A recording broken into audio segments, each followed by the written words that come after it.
noite, irmãos. Estamos começando hoje mais um culto online. Que você possa se sentir à vontade para louvar o nome do Senhor, aquele que está presente do seu lado em todos os momentos, mesmo nos momentos de luta e de dificuldade, Ele está do nosso lado. Que você possa se sentir à vontade para ouvir o que Ele tem a dizer no seu coração. Esteja aberto para isso. Que hoje não possa ser mais um vídeo que você vai assistir, mas sim realmente um culto de louvor e adoração ao nome dele. Amém? E só pra te adorar e fazer seu nome grande e te dar o louvor que é devido. Estamos nós.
toda língua confessará tua grande glória, todo joelho se dobrará, o exaltado sempre será, teu reino jamais passará. Toda língua confessará tua grande glória, todo joelho se dobrará e louvor. E o teu reino jamais passará, ó eterno Deus.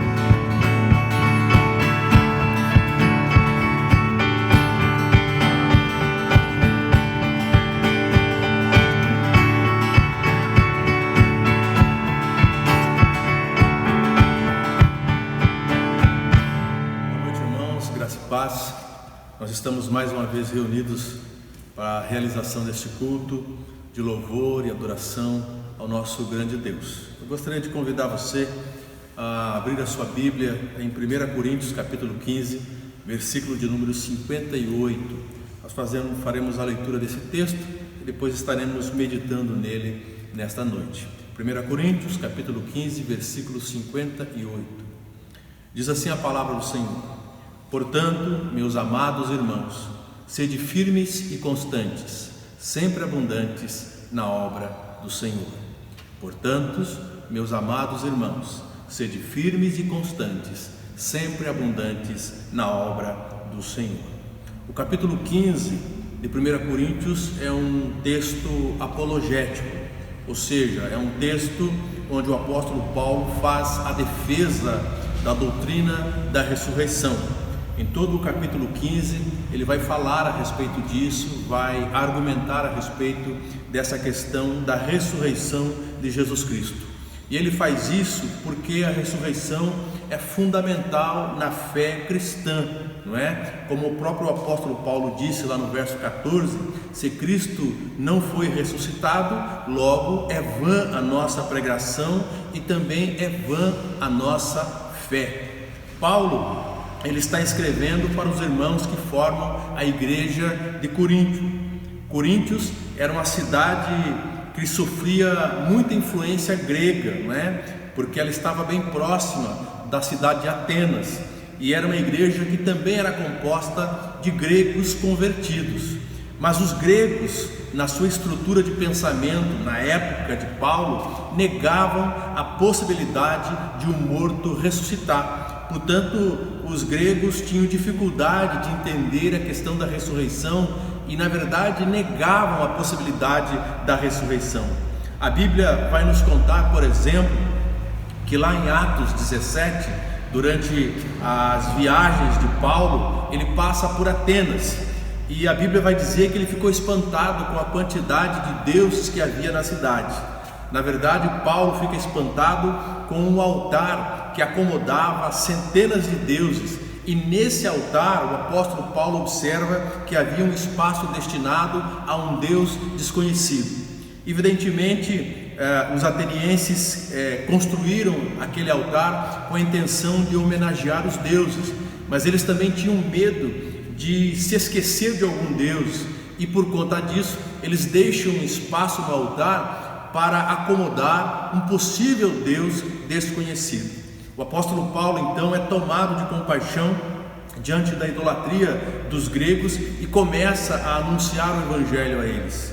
A Bíblia vai nos dizer que por algum tempo eles ficaram admirados com os ensinos de Paulo, ao ponto até de convidá-lo para falar mais a respeito daquela nova doutrina. Mas quando Paulo entra no ponto da ressurreição, a Bíblia vai dizer que eles começam a escarnecer e dão as costas para o apóstolo Paulo. Isso por conta do fato dos gregos acharem inconcebível a possibilidade de um morto ressuscitar. Por isso então, ali na igreja de Coríntios, haviam gregos convertidos, e por isso o apóstolo Paulo faz questão de defender a doutrina da ressurreição, afirmando que Cristo ressuscitou e com ele também a igreja vai ressuscitar. E Paulo vai concluir ali o seu argumento afirmando que na ressurreição de Cristo a igreja tornou-se vitoriosa, mas graças a Deus que nos dá a vitória por meio de nosso Senhor Jesus Cristo, diz o verso 57. Então nós chegamos ao verso 58, que é o verso proposto no início dessa palavra. Paulo começa o verso 58 com um portanto. Portanto, meus amados irmãos. A palavra portanto é uma conjunção que tem como propósito apresentar o resultado do argumento anterior. Portanto, meus amados irmãos. O argumento anterior era: Cristo ressuscitou. Paulo discorre sobre a ressurreição de Cristo, argumenta a respeito da ressurreição de Cristo em todo o capítulo 15, e ao final dele ele diz: portanto, meus amados irmãos. O portanto de Paulo nos convida a reagir diante daquele argumento, a reagir diante daquilo que ele havia explicado, diante daquilo que ele havia apresentado. Qual deve ser a resposta do cristão diante dessa verdade de que Cristo ressuscitou? Qual deve ser a nossa atitude diante do fato de que Cristo ressuscitou? É o que Paulo está perguntando. Portanto, meus amados irmãos, o que vocês devem fazer diante do Cristo ressurreto? Portanto, meus amados irmãos, qual deve ser a atitude de vocês diante dessa verdade de que Cristo ressuscitou? Qual deve ser a resposta de vocês? Como resposta ao fato de que Cristo ressuscitou, nós devemos ter firmeza de fé. Cristo ressuscitou, portanto, meus amados irmãos, mantenham-se firmes. A palavra firme no grego significa sentado imóvel, ficar sentado imóvel. Paulo, ele desafia os irmãos de Coríntios a permanecerem firmes naquilo que aprenderam a respeito da ressurreição de Cristo. Firmeza aqui é uma firmeza de fé, é uma firmeza de fé. Durante toda a história do cristianismo, por diversas vezes lançaram dúvidas sobre o fato da ressurreição de Cristo. A primeira dúvida lançada sobre o fato da ressurreição de Cristo está registrada lá no Evangelho de Mateus, capítulo 28, quando os sacerdotes subornaram os guardas para espalharem a notícia de que os discípulos roubaram o corpo de Cristo. É evidente que o objetivo daquela mentira era abalar a fé dos seguidores de Cristo. Paulo está exortando os irmãos de Coríntios para que se mantenham firmes na promessa da ressurreição. Hebreus capítulo 11, versículo 1, a Bíblia diz que a fé é o firme fundamento. É interessante porque quando você lê o capítulo 11 de Hebreus, você vai ver ali em destaque homens e mulheres que pela fé descansaram nas promessas de Deus. Porque desde o princípio o Senhor Deus falou a respeito de um Messias Salvador que sairia de Israel e que seria rei dos reis. Segundo o autor de Hebreus, aqueles homens e mulheres do passado acreditaram firmemente nessa promessa. Apesar de nunca terem visto, eles creram e confiaram nessa promessa. Por isso o autor de Hebreus, no capítulo 11, versículo 12, diz, falando sobre esses homens e mulheres, ele diz: todos estes morreram na fé, sem terem recebido as promessas, mas vendo-as de longe e crendo-as e abraçando-as, confessaram que eram estrangeiros e peregrinos na terra. Ou seja, aqueles homens do passado ficaram firmes na promessa que lhes fora anunciada, mesmo sem ver a promessa. Paulo está dizendo: Jesus Cristo ressuscitou e venceu a morte, e na sua vitória todos os crentes se tornaram vitoriosos. Veja lá o verso 55 e 56. Onde está, ó morte, o teu aguilhão? Onde está, ó inferno, a tua vitória? Mas graças a Deus que nos dá a vitória por nosso Senhor Jesus Cristo. Crer na ressurreição é crer na vitória. O objetivo dos inimigos da fé é desqualificar a ressurreição. é dizer que Jesus nunca voltará, porque nunca ressuscitou.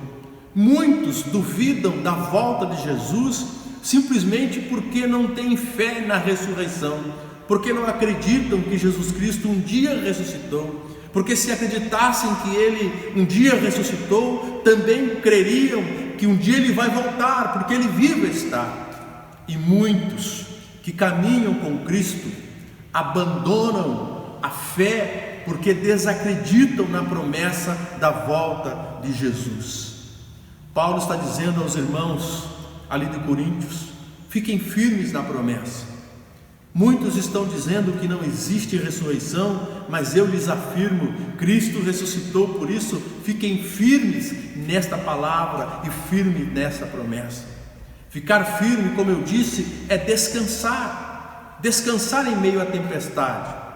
É interessante que quando a tempestade alcançou o barco onde estava Jesus e os discípulos, e as ondas e os ventos começaram a açoitar a embarcação, os discípulos gritaram dizendo: Mestre, não te importa que morramos? Em outras palavras, eles estavam dizendo: nós vamos morrer e o Senhor está dormindo. Mas o que eles não entendiam é que Jesus não estava dormindo, Jesus estava descansando. Jesus estava descansando porque sabia que o barco iria chegar do outro lado, apesar da tempestade. Ficar firme é descansar em Deus, apesar da tempestade. Ficar firme é ficar quieto, é ficar sentado, confiando na promessa de Deus. Aquietai-vos e sabei que eu sou Deus.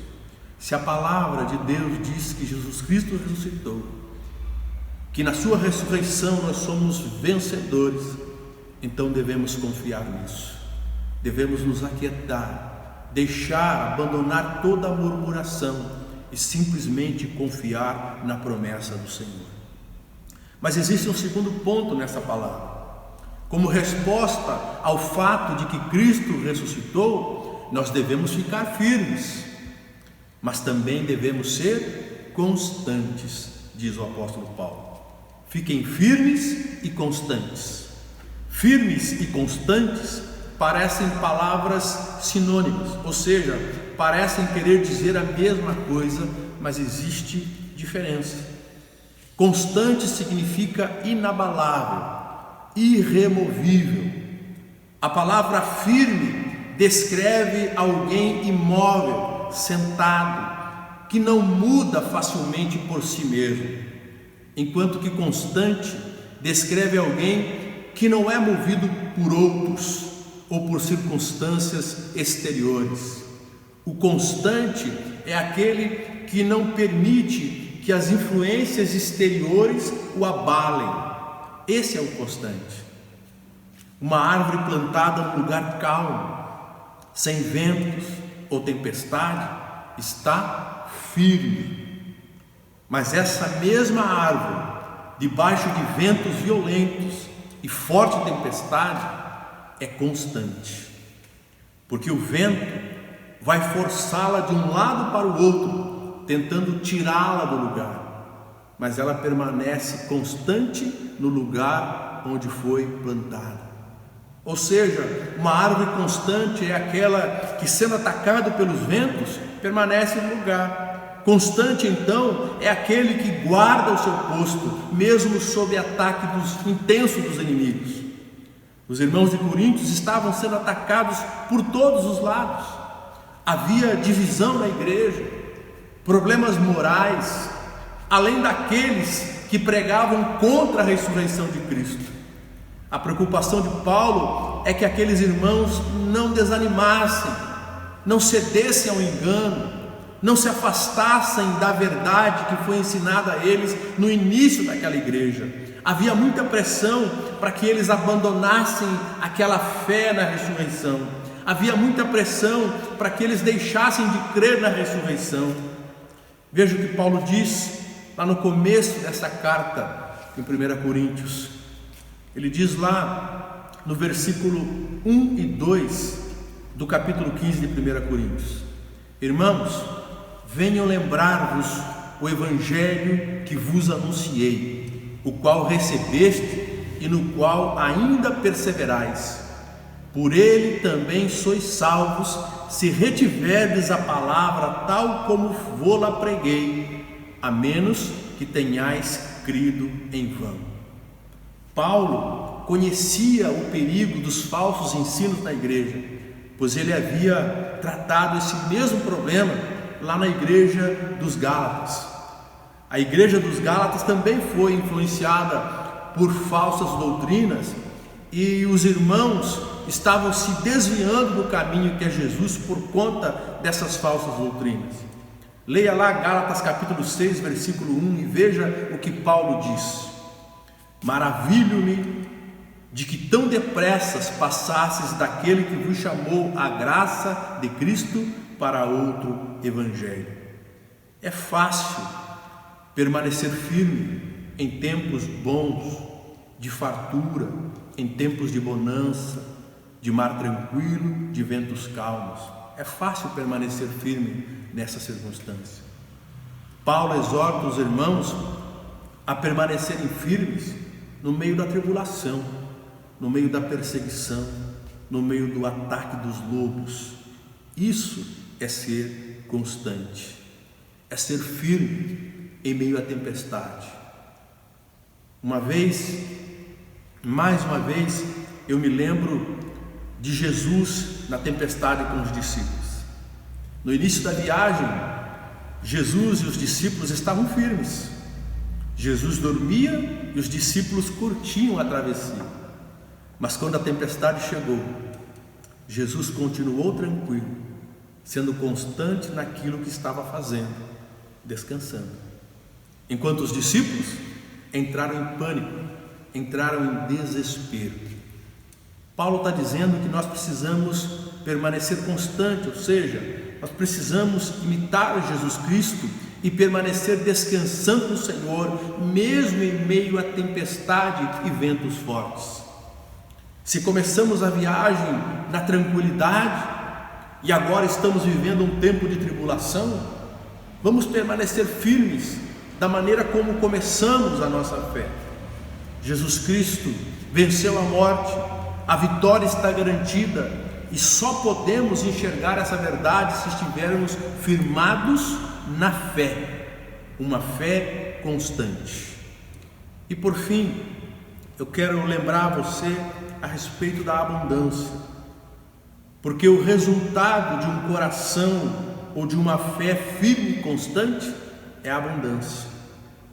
Paulo diz: sejam firmes e constantes, sempre abundantes na obra do Senhor.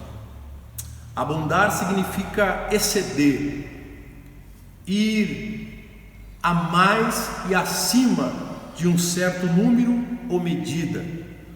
Em outras palavras, abundar é ir além, é superar as expectativas. Quando penso em abundância, eu me recordo das palavras de Jesus à mulher samaritana, falando sobre a água da vida, quando ele disse à mulher: mas quem beber da água que eu lhe der nunca mais terá sede. Pelo contrário, a água que eu lhe der se tornará nele uma fonte de água a jorrar para a vida eterna. João capítulo 4, versículo 14. Aquele cuja fé é firmada e constante em Cristo é como uma cisterna que recebe água da chuva, e se a chuva for intensa, a cisterna transborda. Aquele cuja fé é firme e constante em Cristo é como uma semente lançada em boa terra, que produz uma colheita de 100, 60 e 30 por 1. Mateus 13, 23. Aquele cuja fé é firme e constante em Cristo é como uma semente de mostarda, que embora seja a menor dentre as sementes, quando cresce, torna-se a maior das hortaliças e se transforma numa árvore, de modo que as aves do céu vêm fazer os seus ninhos em seus ramos. Mateus capítulo 13, verso 32. Todas essas ilustrações são bíblicas e estão lá para nos mostrar que o reino de Deus é um reino de abundância, de generosidade e de grandeza. E aqueles cuja fé está voltada para este reino, cuja fé é firmada e constante no Senhor, são estes aqueles para quem Jesus prometeu vida abundante no Senhor. Se a minha fé for firmada e for constante no Senhor, então eu terei uma vida abundante. Eu vim, disse Jesus, para que tenham vida, e vida abundante. Abundante na obra do Senhor, abundante na oração, no jejum, no amor. O crente cuja fé é firme e constante sempre vai produzir mais frutos na obra do Senhor, mas também é o crente que sempre vai experimentar muito mais de Deus. Por isso a Bíblia vai dizer em Efésios 3:20 que Deus é poderoso para fazer muito mais abundantemente, além daquilo que pedimos ou pensamos, segundo o poder que em nós opera. Eu não estou falando aqui de abundância material, ainda que Deus nos sustente fisicamente. Estou falando da abundância que vem do céu, que verdadeiramente alimenta a nossa alma, que sustenta nosso espírito e que conforta o nosso coração. Temos na Bíblia o exemplo de Paulo e Silas, que foram presos, açoitados, acorrentados. Eles não tinham liberdade, eles não tinham riquezas, não tinham conforto, mas eles tinham abundância de paz, de amor e da presença do Espírito Santo em suas vidas. Por isso a Bíblia vai dizer que por volta da meia-noite eles começam a orar e cantar louvores a Deus. E o inferno tremeu, as cadeias se romperam e vidas foram salvas naquela noite.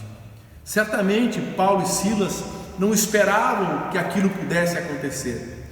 Eles apenas decidiram confiar e decidiram louvar ao Senhor no meio da adversidade. Decidiram cantar louvores ao Senhor, fazer orações ao Deus Todo-Poderoso, e Deus respondeu à oração daqueles homens de uma maneira maravilhosa, inesperada e abundante. Uma fé firmada e constante no Senhor pode muito, vai além do que se pode pedir ou pensar. Deus é o Deus do muito, Deus é o Deus da abundância.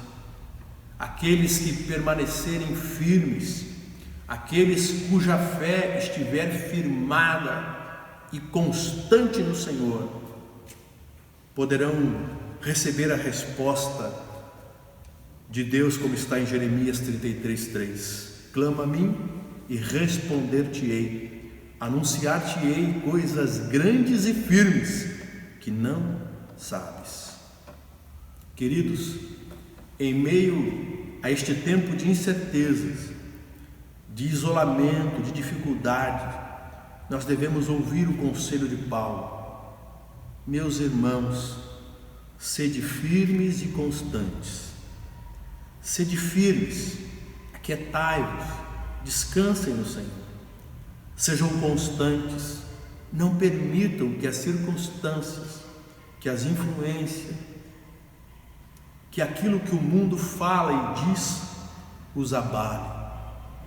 E o Deus da paz abençoará cada um de nós abundantemente no Senhor. Amém? Que Deus abençoe e que esta palavra possa encontrar um lugar no seu coração neste tempo de tantas lutas e de tantas dificuldades. Em nome de Jesus. Amém.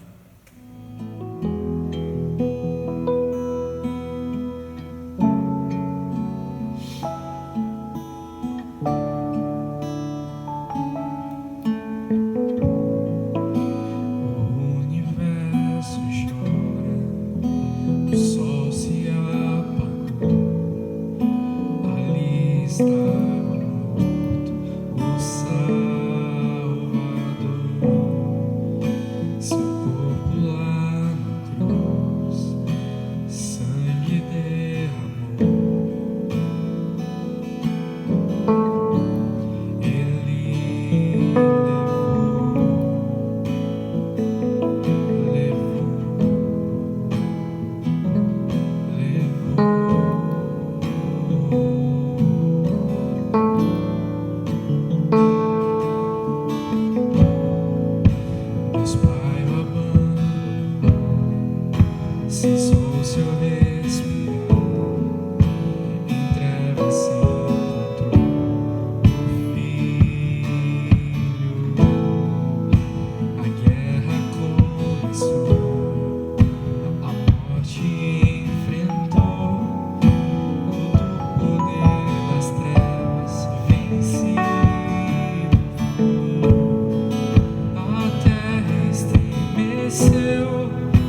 final do nosso culto, eu quero, antes de mais nada, lembrar os irmãos que no domingo é Dia das Mães e que, apesar do distanciamento que a gente está vivendo, nós queremos homenagear as mamães nesse domingo, né? Então vamos nos preparar para este culto, vamos nos reunir, vamos celebrar. Seria importante que, se você puder, né, estar ali do lado da sua mamãe, assistindo o culto e celebrando ao Senhor junto com ela, tá bom? Nós também queremos pedir para que os irmãos estejam orando, né, pela família da nossa irmã, do nosso irmão Nelson, da Cota.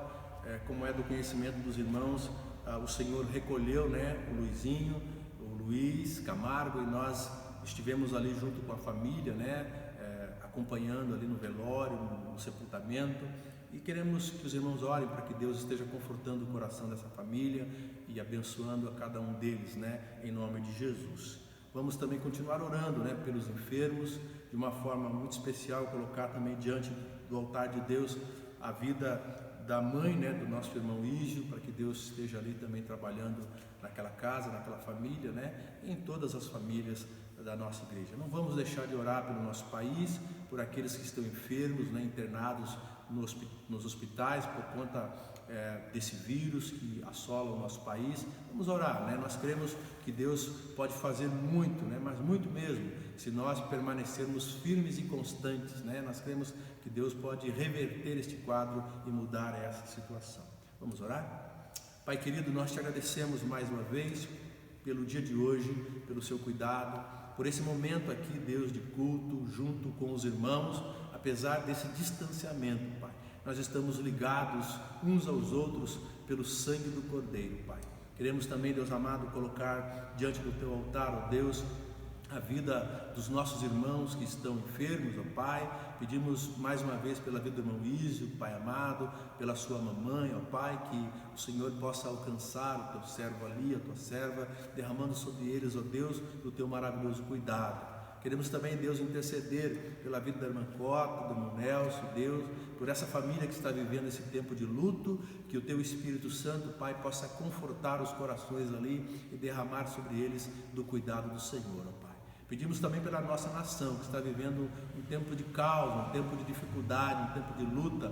Ó Deus, em nome de Jesus, Pai, que o Senhor possa restaurar a nossa nação, que possa reverter, ó Deus, este quadro, Deus, transformando esta maldição em bênção para a glória do Senhor mesmo, Pai. Que o amor de Deus, que a graça do nosso Senhor Jesus Cristo e as consolações do Espírito Santo alcance cada família, cada lar, cada casa, em nome de Jesus. Amém, amém e amém.